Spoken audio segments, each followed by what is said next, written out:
Judge Prescott thought he could silence Pam Bondi with a fine. He never expected her to dismantle his entire argument in front of everyone. The courthouse in Tampa, Florida, had seen its fair share of legal battles. But on this particular morning, no one could have predicted the storm that was about to unfold. Pam Bondi, sharp as ever, stepped through the heavy wooden doors, briefcase in one hand, the other adjusting the lapel of her blazer. She was here for what should have been a routine hearing, one she could argue in her sleep. As she made her way to the defendant's table, she felt the judge's eyes on her before he even spoke. Judge Alan Prescott, a man known for his no-nonsense demeanor, was staring not at her face but at something just below her collarbone. A simple gold cross. The air in the courtroom shifted. A quiet stillness. Then, in a tone as sharp as a gavel strike, Prescott cleared his throat and leaned forward. "Ms. Bondi, I must remind you that religious symbols have no place in my courtroom." Pam barely blinked. "Your Honor? You're wearing a cross. That violates the neutrality of this space. You'll need to remove it or face a fine."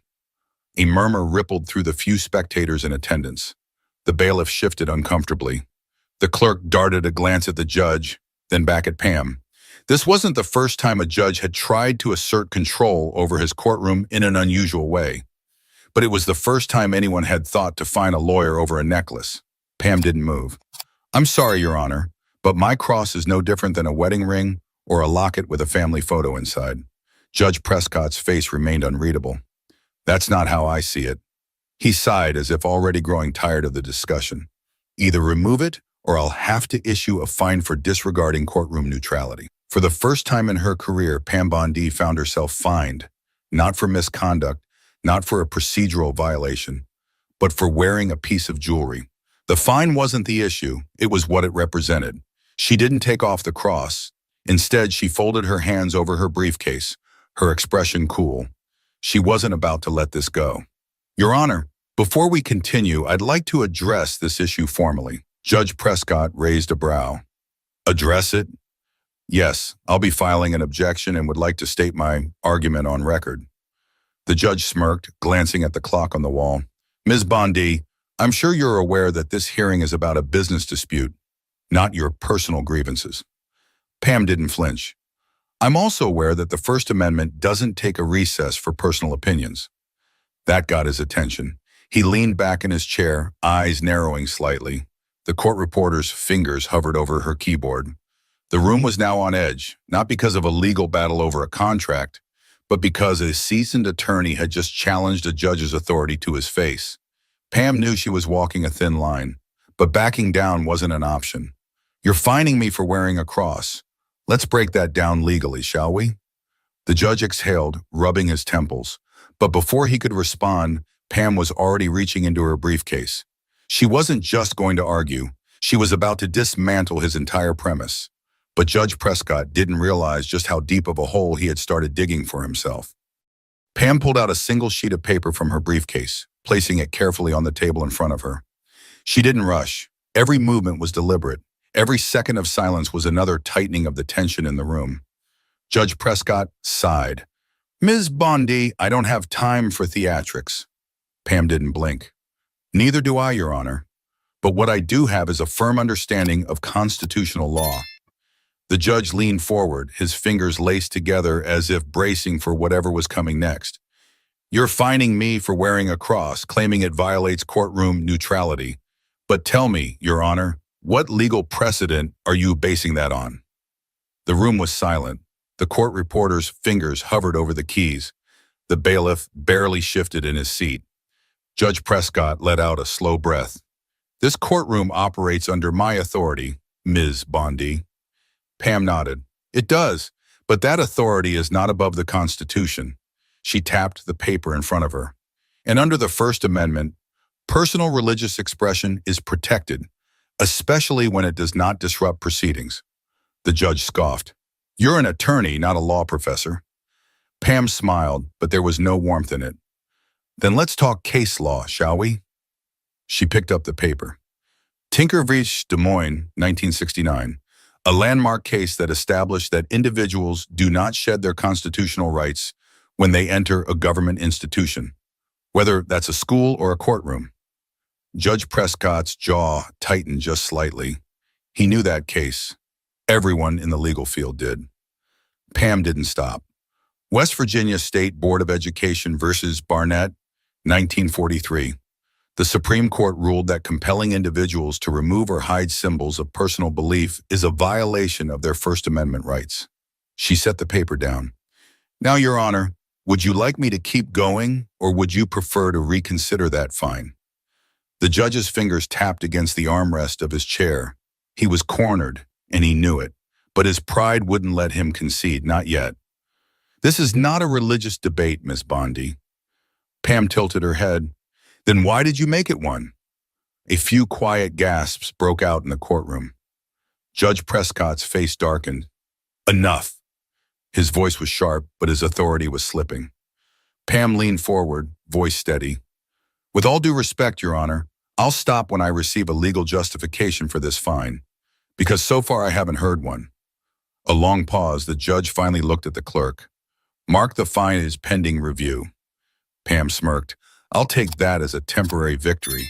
But she wasn't done yet. The real fight was just getting started. Judge Prescott's face remained unreadable, but there was no mistaking the way he shifted in his chair. He had expected a quiet compliance, not a full-blown constitutional challenge. The air in the courtroom was no longer just tense, it was electric. Pam could feel it. Every set of eyes was glued to her, watching, waiting. She had drawn a line in the sand, and now the judge had two choices: stand by his weak justification and risk humiliation, or find a way to backtrack without losing control. But Prescott wasn't one to back down easily. Ms. Bondi, he began, his tone measured, courtroom rules exist for a reason. If I allow one form of personal expression, I open the door to all of them. Pam's lips pressed together. You mean like the wedding bands worn by half the attorneys here? Or the lapel pins you allow on government officials? Prescott's jaw tightened. Pam didn't let up. Or let's talk about the time you allowed a defense attorney to wear a pink ribbon for breast cancer awareness during a trial. You had no issue with that. A few quiet murmurs broke out among the observers. Prescott shot a glare toward them, but the damage was already done. Pam had just exposed his selective enforcement. Pam sat back, crossing her arms. So tell me, Your Honor, why does this rule apply only to my cross? Prescott's fingers curled around the edge of his desk. He was trapped, and everyone in that courtroom could see it. He had enforced an unwritten rule based on personal bias, and now it was crumbling beneath him. For the first time since the hearing began, he didn't have a response. Pam didn't need to gloat. She just let the silence stretch long enough for everyone to absorb the reality of the situation. Then, she delivered the final blow. If you stand by this fine, Your Honor, I will be filing an appeal before the ink dries on the ruling. And when that happens, I guarantee this case will make headlines. She let that sink in. A sitting judge fining a woman for wearing a cross in court? I'm sure the higher courts would love to weigh in on that precedent. Prescott's nostrils flared. His ego and pride were fighting a war against cold, hard reality. Pam didn't look away. She let him sit with it. The longer he delayed, the more obvious his mistake became. Finally, after what felt like an eternity, he exhaled sharply. The fine is rescinded, he muttered. Pam smiled. Much appreciated, Your Honor. But this wasn't just about a fine anymore. She had just sent a message loud and clear, one that Prescott wouldn't forget anytime soon. But the fallout, that was only just beginning. The judge's words, the fine is rescinded, should have ended it. But the courtroom was no longer just a legal battleground. It was a spectacle, and everyone present had just witnessed something they weren't likely to forget. The court reporter barely looked up from her keyboard, but even she knew this transcript would circulate beyond this room. The clerk, who had initially looked uneasy when the fine was announced, now stole a quick glance at Pam, almost as if impressed. Judge Prescott shifted in his chair, straightening his papers as if he could physically erase the moment. But Pam knew better. This wasn't something he could brush aside. The silence was deafening. Pam calmly adjusted her blazer, the small gold cross still in place, exactly where it had been the entire time. She had won, but now she needed to make sure this wasn't just a personal victory. It had to mean something more. She turned to her client, a middle-aged business owner who had been the actual reason for this hearing. The man gave her a barely concealed nod of respect, his confidence in her only growing stronger. Pam knew this wasn't just about her anymore. Outside the courthouse, the reaction was immediate. A reporter, one who had been covering an entirely different case in the same building, caught wind of what had just unfolded.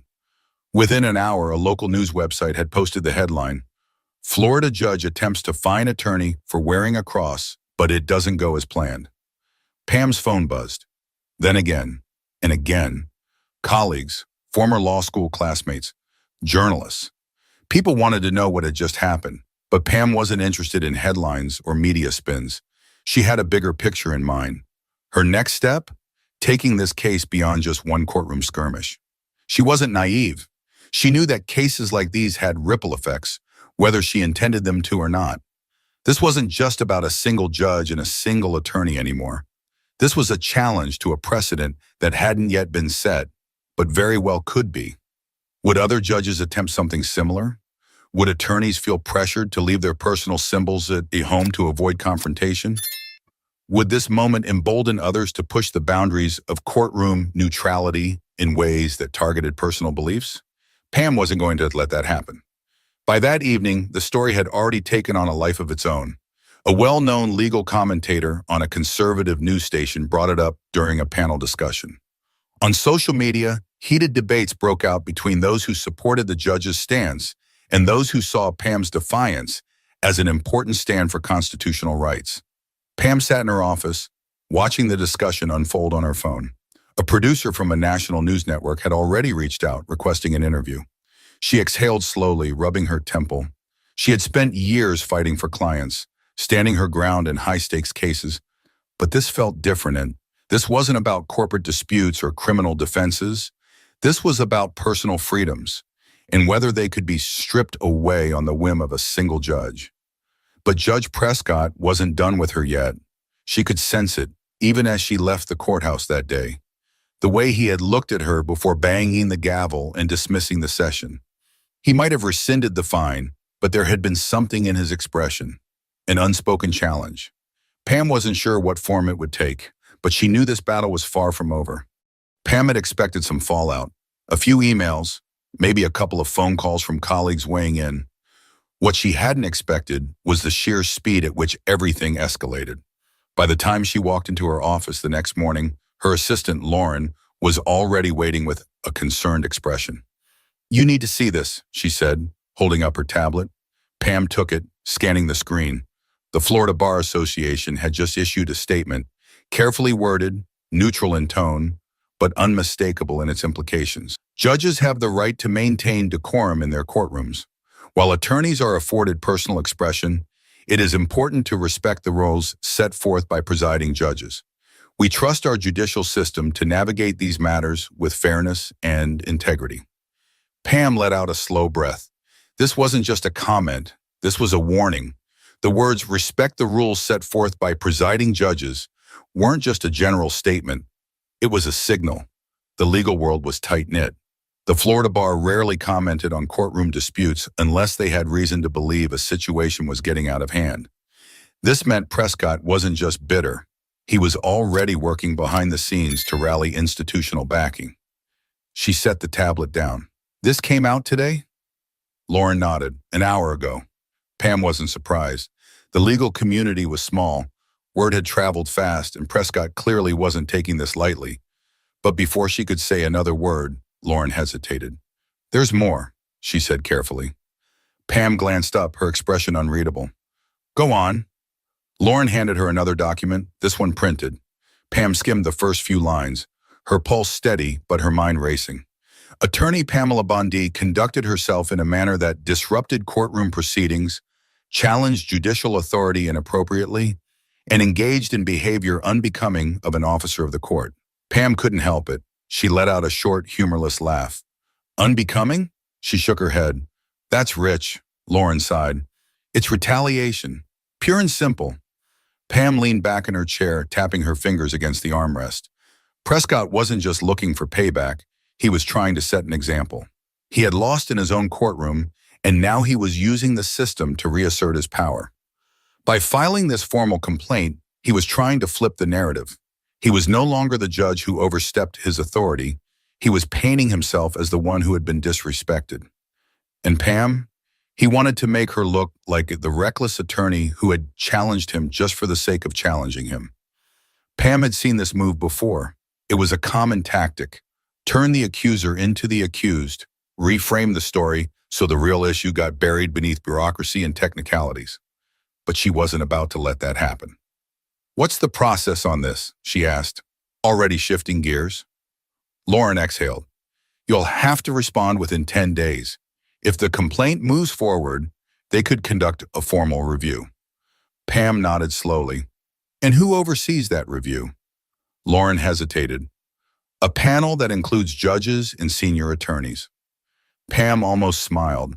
If Prescott was hoping to bury her in paperwork and quiet pressure, he had miscalculated, because this wasn't going to be handled quietly. This was about to become very public. Lauren studied her, waiting for her reaction. "What do you want to do?" Pam took a deep breath, then reached for her phone. "If Prescott wants to play games, let's play." She scrolled through her contacts, her mind already 10 steps ahead. Prescott thought she was going to defend herself in a closed-door hearing, accept a quiet reprimand, and move on. But he didn't understand who he was dealing with. Pam had spent her career playing the long game, and now she was about to make sure everyone was watching. Pam didn't waste time. She knew how these things worked. Retaliation was most effective when it happened in the shadows. Prescott wanted to handle this quietly, using the system against her while keeping the public in the dark. She wasn't about to let that happen. She scrolled through her phone, found the contact she needed, and pressed call. After 2 rings, a familiar voice answered. "Pam, I was just about to call you." It was Lisa Reynolds, a veteran journalist from a national legal affairs program. She had covered some of Pam's biggest cases before, and more importantly, she wasn't afraid to go after judicial overreach. Pam got straight to the point. "Lisa, I need you to listen carefully. A judge just filed a formal complaint against me for disrupting courtroom proceedings. But what really happened? He tried to fine me for wearing a cross, and when I stood my ground, he backed down. But now he's using the system to punish me instead." Lisa was silent for a moment. Then she let out a sharp breath. "You're telling me a sitting judge is trying to sanction you because you called out his abuse of power?" Pam smiled. "That's exactly what I'm telling you." Lisa didn't hesitate. "I'm running this." Pam leaned forward. "I need it on record before they try to spin it. Once it's public, Prescott won't be able to twist this into a quiet disciplinary issue." Lisa was already on it. "I'll have a segment up by tomorrow, and I'll make sure legal analysts weigh in, especially ones who won't be afraid to call this out for what it is." Pam hung up, feeling the first stirrings of momentum shifting in her favor. But she wasn't done yet. She turned back to Lauren. "Draft a public statement. I want to make my position clear before Prescott and his allies try to muddy the waters." Lauren nodded. "You want to frame this as judicial overreach?" Pam shook her head. "I want to frame it as exactly what it is, an attack on personal rights and an abuse of judicial power. If this judge thinks he can punish me for standing up for myself, imagine what he's done to people who don't have a platform." Lauren's expression hardened. "I'll get it done." Pam exhaled, gathering her thoughts. Prescott had been counting on silence, but now the country was about to find out exactly what he had done. Pam didn't have to wait long. By the time she sat down with her coffee the next morning, her phone was already buzzing nonstop. News outlets had picked up Lisa Reynolds' segment overnight, and social media was ablaze. The headline was everywhere. "Florida judge attempts to punish attorney for wearing a cross. Now he's under fire." It wasn't just conservative outlets running the story. Legal analysts across the board, left, right, and center, were weighing in. A constitutional lawyer from Georgetown went on live television to tear Prescott's logic apart, calling it a blatant overreach that has no legal standing. Another high-profile attorney posted a thread dissecting how Pam's actions had exposed a dangerous precedent that needed to be addressed. And then came the statement Pam had been waiting for. The Florida Judicial Review Board announced that, due to the media attention, they would be reviewing Judge Prescott's conduct to determine whether his ruling had violated judicial ethics. Pam leaned back in her chair, exhaling. This was no longer just about her. This was about every attorney, every defendant, every person who had ever stepped into a courtroom, wondering whether their rights could be stripped away with the stroke of a judge's pen. Lauren walked in, holding up her phone. "You're going to want to see this." Pam took it and pressed play. It was Prescott. He was standing outside the courthouse, cameras flashing around him, his expression stiff. The statement was short, too short for someone trying to defend himself. "I have always upheld the integrity of this courtroom. The actions taken were in the interest of maintaining neutrality. However, I respect the judicial review process and will cooperate fully." Pam almost laughed. Neutrality? He was still trying to play that card? Lauren crossed her arms. "He's trying to save face." Pam nodded. "And failing. Because this wasn't going away. The Judicial Review Board had a decision to make. If they ruled against Prescott, it wouldn't just be a professional embarrassment. It would set a precedent, one that protected people like Pam from ever facing this kind of retaliation again. But even if they didn't formally reprimand him, he had already lost where it mattered most: his reputation, his credibility, his authority. Because after this, every attorney who walked into his courtroom would know this was the judge who tried to silence someone and lost. Pam took a slow sip of her coffee, then looked up at Lauren. "We won." Lauren smirked. "Oh, I know." Pam set her cup down. She hadn't just fought for herself, she had sent a message. Never let someone in power strip away your rights without a fight, because sometimes all it takes is one person standing their ground to change everything. If you believe in standing up for your rights, make sure your voice is heard. Like, comment, and subscribe for more real stories that matter.